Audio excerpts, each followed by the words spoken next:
आवाज़ और तस्वीर की दुनिया में SNN न्यूज़ के साथ मैं हूं शाहिद अजीज़ चिश्ती। खबरों के आगाज़ में रुख करते हैं मुजफ्फरगढ़ की यूनियन काउंसिल रंगपुर का, जहां एक कमरे में कायम नादरा ऑफिस में सहूलियात का फुकदान। शनाख्ती कार्ड और बे फार्म बनवाने के लिए आने वाले शहरियों को बैठने के लिए सायादार जगह और ठंडा पानी तक मुयस्सर नहीं।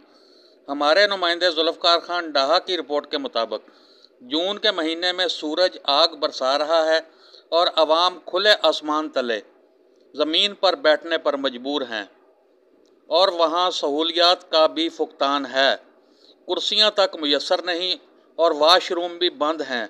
अवाम सरापा एहतजाज हैं।